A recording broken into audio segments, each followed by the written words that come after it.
I don't know how long it's going to take for these guys to turn, but we're going to just let them sit there for a bit.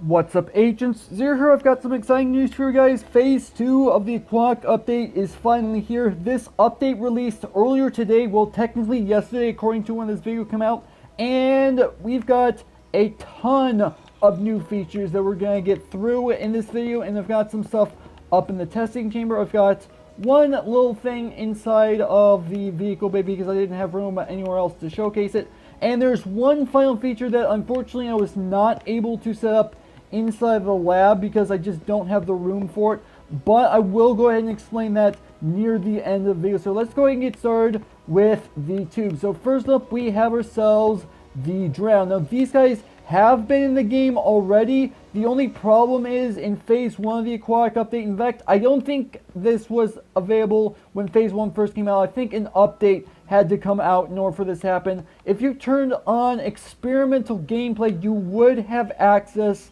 to the drown mob themselves, and these guys will spawn underwater, but there are actual other ways in order to get the drown, and this is what the spawn egg actually looks like. Now, if you guys are not aware, these guys will drop tridents, so that's actually how you get tridents in the game. I'm sure you guys probably already knew that. Next up, we have ourselves a zombie, and we have ourselves a husk. Now these guys have some brand new behaviors to them, so if I go ahead and press this button, this is going to dump some water on them, and the thing about these guys is that when they are underwater, they will turn either into a drown if it's a zombie or a zombie if it's a husk.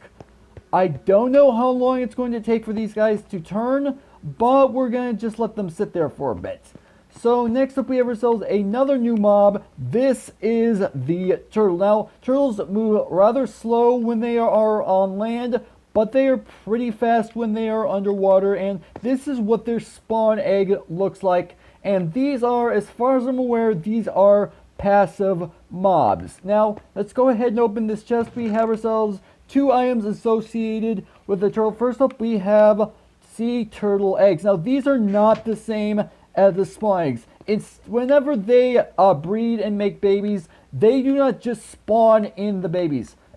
They actually lay these eggs, and these eggs actually have a few different properties to them. First up, I know for a fact zombies will do this. I'm not 100% sure about any other mob, but I know zombies will do this. If they encounter these sea turtle eggs while roaming around, they will actively jump on top of them, jump up and down in an attempt to break these, because you can't actually break these turtle eggs because they are in fact fragile. So you do need to be careful when you're walking around, because if you're not careful, if you step on these, there is a pretty good chance that they will break, which will in that turn prevent the actual baby turtles from spawning. Now I do know for a fact that baby sea turtles will in fact get attacked by zombies, and hey, it looks like these guys already turned. That's kind of interesting. I wasn't expecting it to take that short amount of time, but whatever. So yeah, they will actively attack the baby sea turtles when they actually do spawn. So baby sea turtles are actually a little bit vulnerable. Well, actually not a little bit vulnerable. They are very vulnerable when they are just spawning in. And something to mention is that when these guys lay eggs, they actually have a unique animation to them. They actually, it looks like that they are trying to bury their eggs in the sand, which makes a lot of sense. Obviously, because this is Minecraft, they don't actually lay their eggs in the sand. They lay them on top of the sand. But it's a nice little detail to them. I do like that a lot. And next up, we have ourselves seagrass. Now, obviously, seagrass is not a new item to the game, but that is actually how you breed sea turtles. That is what you use in order to get sea turtles to breed and lay eggs. So if you want to make a sea turtle farm, you can actually use that in order to get more of them. And something I should probably mention, and before I go ahead and mention this, do not quote me on this because I am not 100% sure about this. I think that if you use a silk touch tool on the sea turtle's eggs, you can actually pick them up. Again, I am not 100% sure about this, but it is worth testing out. And if it actually does work, that means you can actually breed sea turtles pretty much wherever you want, which is actually really nice. And one last thing about the sea turtle eggs is that just like the sea pickles, you can have up to 4 sea turtle eggs in one block. So that is pretty much all we need to know about the turtles. Next up, we have ourselves skeletons, and by definition, this applies to the strays as well. As you can tell, this guy is not trying to swim upward. The same goes for strays, as I already mentioned. And that's because all undead mobs, zombies, and skeletons, they will go underwater now. They no longer swim on top of the water, and they actually have a brand new behavior. When they are underwater, they will not use their bow and arrows, which makes a lot of sense because bow and arrows does not work well underwater. Instead, they will perform melee attacks, which actually makes a lot of sense considering I did just say that bow and arrow does not work underwater. Next up, we have ourselves bubble columns. Now, this is actually a really cool feature. So first up, we have bubble columns produced by magma blocks. And before I go any further, I am fairly certain that you can breathe while you are inside these bubble columns. I am pretty sure that's the case. So the magma bubble columns, they will pull you downward as indicated by the bubbles going down. And you do have to be careful when you're in a magma block bubble column because the magma blocks will still cause you damage if you stand on them. So be very careful of that. And then we also have soul sand bubble columns. Now, these do the exact same thing as magma block bubble columns, but instead they push you upward, as you can obviously tell because of the bubble particles that are going up. And as far as I'm aware, these bubble columns, regardless of which direction you're moving, really move you quite quickly, which is actually really interesting. I do like that a lot.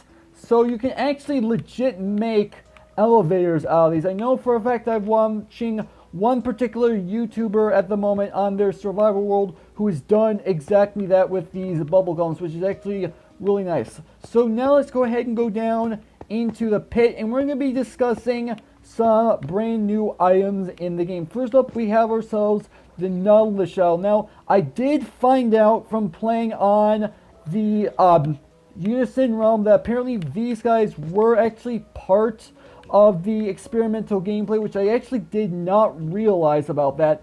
And there are 2 ways that you can get Nautilus shells, possibly a third. I'm not 100% sure about this third method, but the way that you can actually get these shells is by fishing for them. I'm not sure what their percentage of getting them is and what category they're part of, but you can get them from fishing. And then drowns also have a chance of dropping them as well. And the third way that you can get them, which again I am not 100% sure if this is actually possible, but I think you can get them in certain chests, but again I'm not 100% sure. Now you can actually use these shells along with the Heart of the Sea, which we got these guys in the full release of the phase 1 of the Aquatic update, and you put them in a crafting table in this recipe and you will get yourself a conduit. And this is what the conduit looks like, and it actually provides light. So this is actually a legit light source, but it does not do anything outside of water. We're going to be going up into the testing chamber in a little bit to see what they do underwater, so just hang tight, guys. We also have 2 brand new enchantments for the Trident. We have Unbreaking and we have Mending. Now obviously these 2 enchantments are not new to the game. We've had them for a while, but these are completely brand new as far as the Trident is concerned. Previously you could not put these on, which is actually really nice. I remember on the Unison realm I tried to put a Mending book on my Trident and it did not work. So now we can actually put these 2 enchantments on them. Now I'm not 100% sure if there's like any enchantment exclusives, and what I mean by that is whether or not certain enchantments will not work with one or the other of these, because I know for a fact Infinity on the Bow does not work with Mending. I don't know if that's the same case with Mending and some other enchantment on the Trident, but the fact that we can now put these 2 enchantments on them is actually really nice. Next up, we have ourselves a brand new item, the Scoot. Now, there's actually technically only one way that I know of to get the Scoot, and it's actually fairly simple. if you actually find a baby sea turtle that grows up into adult and you actually watch them grow up into adult, they will shed part of the shell, or at least that's what the theory is behind the Mojang development team. They will shed part of the shell and they will drop one of these scoots. And again, these are sea turtles that spawn them in. And if you craft 5 scoots in the shape of a helmet, you will get yourself a turtle shell. And this is what the turtle shell looks like. And I'm actually going to go ahead and put this on really quick. I don't know what this looks like because I haven't actually worn this yet. And okay, so that's kind of interesting. I like that a lot. And it looks like there's actually straps on the other side, which is actually kind of interesting. So yeah, that is the turtle shell, which is actually kind of nice. Now, not only is this a piece of armor, but you can actually also use it. Oh, and apparently I didn't even realize this when I was wearing it, but apparently wearing this turtle shell actually gives you a water breathing effect. I did not realize that until I took the helmet off, but that's actually kind of interesting. That actually makes quite a bit of sense, to be completely honest. Anyway, back to this. So if you take one of these turtle shells, not the scoots, the actual turtle shells, so you actually have to craft these. If you put it into a brewing stand, you will get yourself a potion of the Turtle Master. And inside this chest, we have ourselves one of these potions. And this is what it does. It gives you slowness 4 and resistance 3, which makes a lot of sense because turtles, when they're on land, they are extremely slow, which explains the slowness effect. But they have a lot of defense, at least in real life they do. I'm not 100% sure about the actual turtles. But yeah, this potion of the Turtle Master makes a lot of sense as far as what effects that you actually end up getting from that. So yeah, it's not exactly the easiest potion to get in the world, but it is definitely possible. If you actually create a sea turtle farm, or actually more specifically a scoot farm, then this makes it a whole lot easier for you to start making not only the turtle shells if you decide you want to use them, or if you decide to use them this way to get the potion of the Turtle Masters, which is actually really nice. Now next up, we're going to be heading into the testing room because we have another thing that I want to show you guys. This is actually the conduit itself, and there in the center is what the conduit actually looks like. And in order to get this conduit to actually work like I have it working right now, you have to create a structure out of prismarine blocks. If you take a close look, it does not matter what type of prismarine block you use. You can use regular prismarine, you can use prismarine bricks, or you can use dark prismarine. It doesn't matter, and you put them into the water in a formation like this with the conduit in the center, and that will activate the conduit. And here's what happens when you go underwater when you have a conduit active.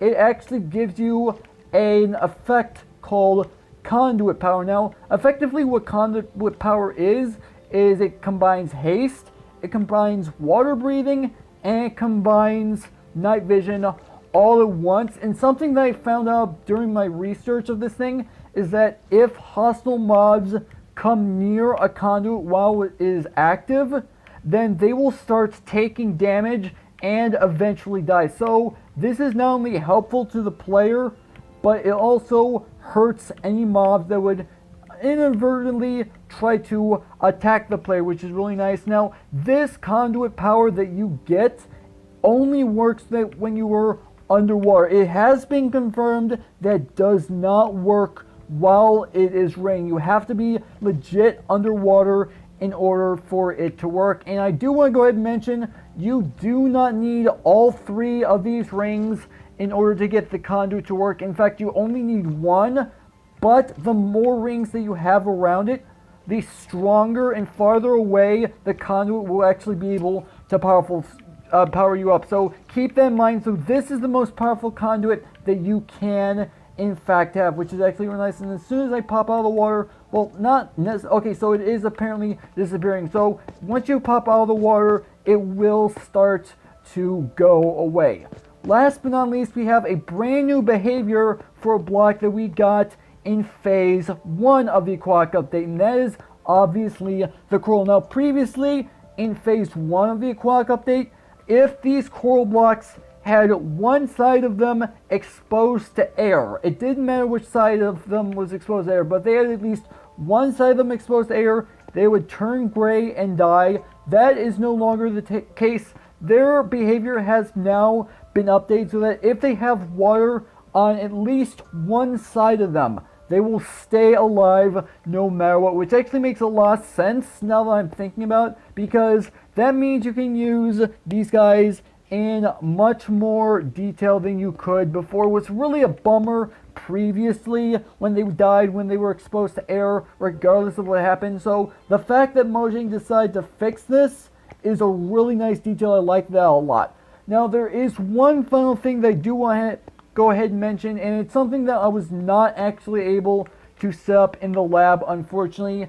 And this is actually a really nice feature that has been needed for, well, since the mob associated with this feature has been introduced. So everyone pretty much knew that dolphins were supposed to lead you to treasure, which makes a lot of sense, but they weren't actually able to do that quite easily. Well, now we have a brand new feature that allows that to actually work. If you feed a dolphin either raw fish or raw salmon, they will lead you to shipwrecks and underwater ruins, which is actually really nice. And no, this does not count as taming them. You cannot actually tame dolphins using that method, but that is how you get them to take you to the chests that you would find in ruins and shipwrecks. So that is literally all I have time in order to go ahead and show you guys in this Aquatic update. I do want to go ahead and mention before I end things off is that in the description will be a link to the entire changelog, so you guys can be able to read absolutely every change that has been made as far as this update is concerned. But other than that, that's actually where I'm going to go ahead and end off the video. So hopefully you guys have enjoyed. If you did, make sure that like button. One more, than make sure that subscribe button for future content. Also, you can find me on Twitter at AgentCPU0 to stay updated. This has been Zer0's. Thank you guys for watching, and with that, I'll see you guys later.